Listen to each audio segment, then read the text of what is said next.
माननीय सभापति महोदय, ये विधेयक राजस्थान विश्वविद्यालय के अध्यापक अस्थायी अध्यापक अभियोजन संशोधन विधेयक 2023 सरकार लाई है। मुझे लगता है इस सदन के अनेक विधेयक पिछली बार भी आए थे।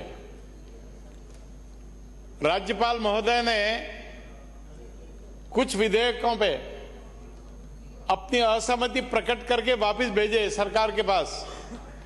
सरकार को इसका भी जवाब देना चाहिए कि उन विधेयक का क्या हुआ।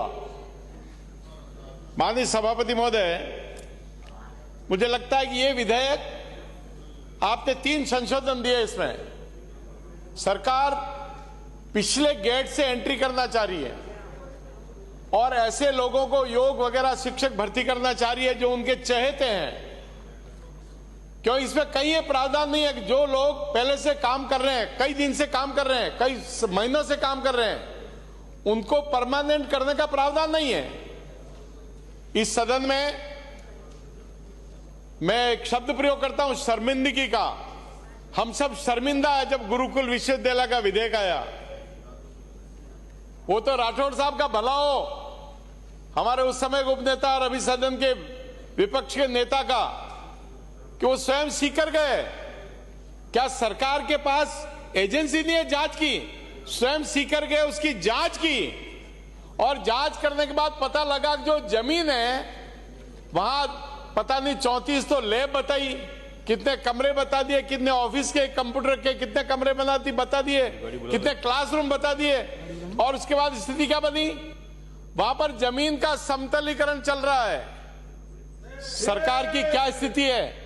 और तो जो जमीन है, एक जमीन यहां पर है और दूसरी जमीन जो एक ही जगह बताए वो 20 किलोमीटर दूर है। क्या सरकार जानबूझ के काम कर रही है? क्या सरकार के मन में लोगों को ऑब्लाइज करने की इच्छा है? शिक्षा में इस प्रकार के गंदगी सरकार फैलाएगी, ये सोच सकते हैं सरकार के बारे में? माननीय सभापति महोदय, मैं फिर पत्रकारिता विश्वविद्यालय का निवेदन करूंगा। जिस यूजीसी का नियम है, गेस्ट फैकल्टी में 1 महीने में आप 25,000 ज्यादा पेमेंट नहीं कर सकते, और पत्रकारिता विश्वविद्यालय में 15 लोगों को ऑब्लाइज करने के लिए 75,000 80,000 रुपए महीने का गेस्ट फैकल्टी का पेमेंट किया है। आपने कहा मैं अम्बेडकर लॉ यूनिवर्सिटी, स्टाफ नहीं है वहां, बिना स्टाफ के लॉ यूनिवर्सिटी चल रही है। और पत्रकारिता विश्वविद्यालय में अभी मैंने पता नहीं किया, पिछली बार तक पिछले सेशन में 114 विद्यार्थी थे और महीने का 30 लाख का वहां का खर्चा था। स्टाफ का पता नहीं, गेस्ट फैकल्टी आप ले रहे हैं। और एक निवेदन करता हूं, उदयपुर विश्वविद्यालय में एग्रीकल्चर यूनिवर्सिटी में सरकार ने निर्णय किया कि वहां के स्टाफ की पेंशन नहीं चुक रही है, तो सरकार ने एग्रीकल्चर यूनिवर्सिटी की जमीन बेच दी, यूआईटी के थ्रू बेच दी। वहां तक भी ठीक है, सरकार पैसा नहीं, यूनिवर्सिटी अपना खुद का पेमेंट करे, वहां तक भी ठीक है। आज वहां की स्थिति क्या है? वहां की स्थिति है वहां के शिक्षकों को पेंशन वगैरह के पेमेंट नहीं हुए। पेमेंट कब हो गए उनके?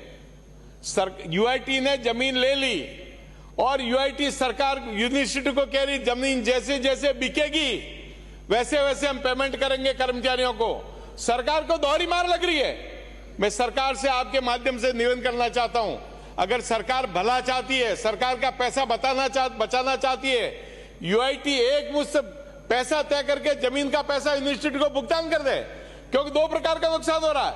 एक तो जिस कर्मचारी को आप भुगतान कर रहे हैं, उस कर्मचारी को भुगतान करते समय जब से वो रिटायर्ड हुआ तब से उसका ब्याज का पैसा देना पड़ेगा। तो सरकार एक मुश्त जमीन यूआईटी ले ले और सरकार उसका पैसा दे दे। ये सरकार की स्थिति है।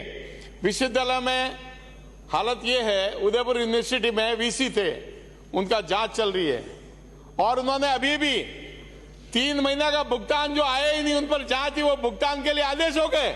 वो तो पता नहीं कोई कोर्ट से स्टे लिया इसलिए वो रुक गए।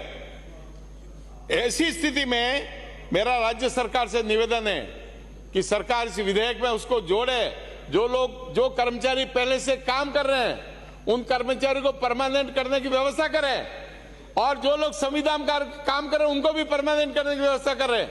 और ऐसा अगर, इसीलिए मैं सोचता हूं अपूर्ण आपका विधेयक है, तो राज्य सरकार से मेरा निवेदन है आपके माध्यम से इस विधेयक को रोका जाए और जनता को जानने के लिए इसको लंबित किया जाए। बहुत बहुत धन्यवाद। नमस्कार।